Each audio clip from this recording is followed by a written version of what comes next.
Hi guys, எதை பற்றி பார்க்க போகிறோன்னா, நேற்று மேட்ச் பார்த்தீங்கன்னா நம்ம சென்னை அணி பஞ்சாப் அணிக்கு ஆப்போசிட்டாக படு தோல்வி அடைஞ்சிட்டாங்க.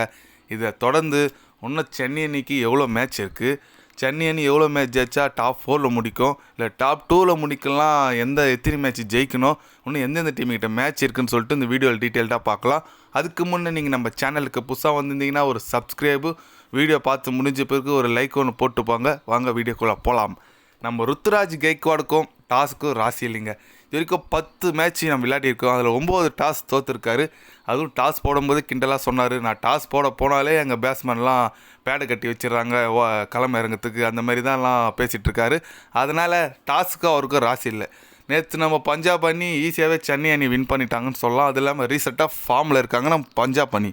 அதனால் மேலும் ஒரு போட்டியில் சென்னை அணி கண்டிப்பாக வெற்றி பெற்றால் தான் ப்ளே ஆஃப்ஸுக்கு போகிறதுக்கு நிறைய சான்ஸ் இருக்குங்க. அதை தொடர்ந்து பார்த்தீங்கன்னா இன்னும் சென்னை அணிக்கு 4 மேட்ச் இருக்குங்க. யார் யார் கூட பார்த்தீங்கன்னா, அடுத்து பஞ்சாப் கூட ஆடுறோம், ஜிடி கூட ஆடுறோம், ராஜஸ்தான் ராயல்ஸ் கூட ஆடுறோம், அப்புறம் லாஸ்ட்டாக பெங்களூர் கூட ஆடுறோங்க. ஏன்னா 4 மேட்ச்சுமே ரொம்ப முக்கியமான மேட்ச்சு. அதில் பார்த்தீங்கன்னா 4 அணியுமே இப்போ கரண்ட் ஃபார்மில் இருக்காங்க. ஜிடி தான் ஓரளவுக்கு கம்மியாக இருக்குது, மற்றபடி ராஜஸ்தானும் பெங்களூரும் எல்லாம் ஃபார்மில் இருக்காங்க. அதனால் சென்னை அணி கண்டிப்பாக சவாலாக இருக்கும். அதில் ஒரே ஒரு மேட்ச் மட்டும் தான் ஹோம் கிரவுண்டில் ஆடுறோம், ராஜஸ்தான் அணிக்கு ஆப்போசிட்டாக. மற்றது எல்லாமே அவேல் ஆடுறோம், அது ஒரு டிஸ்அட்வான்டேஜ். இருந்தாலும் சென்னை அணி வர போட்டியில் ஜெயிச்சா கண்டிப்பாக ப்ளே ஆஃப்ஸுக்கு போகிறதுக்கு சான்ஸ் இருக்குங்க. இன்னும் ஆல்ரெடி 10ல் 5 ஜெயிச்சிருக்காங்க. 4ல் 3 ஜெயிச்சா கண்டிப்பாக சென்னை அணி ப்ளே ஆஃப்ஸுக்கு போயிடும் 8 புள்ளிகளோடு. சப்போஸ் நீங்கள் 4-4மே ஜெயிச்சா 9 மேட்ச்சு ஜெயிச்சிருப்போம். அப்போ பார்த்தீங்கன்னா சென்னை அணி டாப் 2ல் முடியறது கூட சான்ஸ் இருக்குது. அதுக்கு நம்ம ராஜஸ்தான் அணியும் கொல்கத்தா அணியெலாம் தோற்றா தான் அது கூட சான்ஸ் இருக்குது. சொல்லப்போனால் ராஜஸ்தான் அணி ஃபஸ்ட் இடம் ஃபிக்ஸ் பண்ணிடலான்னு சொல்லலாம். ஏன்னா இப்போயே 8 ஜெயிச்சிட்டாங்க 9ல். அவங்க கண்டிப்பாக ஃபஸ்ட் இடத்துல நீடிப்பாங்க. 2வது இடத்துக்கு தான் நான் போராட வேண்டியதாக இருக்கும். அதுக்கு கொல்கத்தா, சன்ரைசர்ஸ் ஹைதராபாத் அணிலாம், எல்எஸ்ஜி அணிலாம் தோற்றா தான் நம்மளுக்கு அது வாய்ப்பு இருக்குது. அது கொஞ்சம் டவுட்டு தான் நினைக்கிறேன். ஏன்னா சென்னை அணி இன்னும் 4 ஜெயிக்கிறதே ஒரு சந்தேகம் தான். அதில் இவங்களா தோற்று நம்ம டாப் 2ல் முடிப்பான்னு நினைக்கிறது ரொம்ப கஷ்டம்.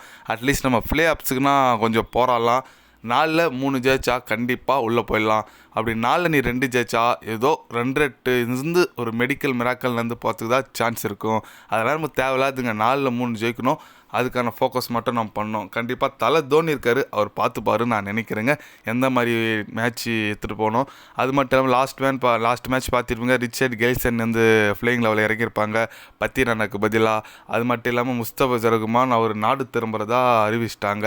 இதோட அவர் லாஸ்ட், இந்த மேட்ச் நேரத்தோட லாஸ்ட். அவர் இதுக்கு மேலே அவர் சென்னை அணியில் விளையாட மாட்டார் இந்த வருஷம். இதோட அடுத்த வருஷம் தான் விளையாடுவார். அதனால் அவரும் போயிட்டுருக்குது சென்னை அணிக்கு ஒரு ட்ராபேக்கு தான்.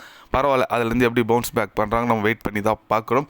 சென்னை அணி கண்டிப்பாக வரப்போட்டி ஜெயிக்கணும், ஜெயிச்சு குவாலிஃபைட் ஆகி ப்ளே ஆஃப்ஸுக்கு போகணும்னு நான் நினைக்கிறேங்க. எத்தனை பேர்லாம் சென்னை அணி ஜெயிச்சு ப்ளே ஆஃப்ஸுக்கு போகிற நிறைய சான்ஸ் இருக்குதுன்னு சொல்லிட்டு ஒரு கமெண்ட் பண்ணிட்டு போங்க. இப்போ வேறு வேர்ல்டு கப் ஸ்குவாட் விட்டாங்க, அதில் உங்களுக்கு பிடிச்ச பிளேயர் யார் இல்லைன்னு நினைக்கிறீங்கன்னு சொல்லிட்டு அது ஒரு கமெண்ட் பண்ணிட்டு போங்க. இது போன்ற ஸ்போர்ட்ஸ் நியூஸை தெரிஞ்சுக்கன்னா சேனலை சப்ஸ்கிரைப், லைக் ஒன்று பண்ணிக்கோங்க. கிரிக்கெட் பற்றி அப்டேட், முக்கியமாக ஐபிஎல் பற்றி அப்டேட் சேனல் வரும். சப்ஸ்கிரைப் மட்டும் கொஞ்சம் பண்ணி வச்சுக்கோங்க. நன்றி, வணக்கம்.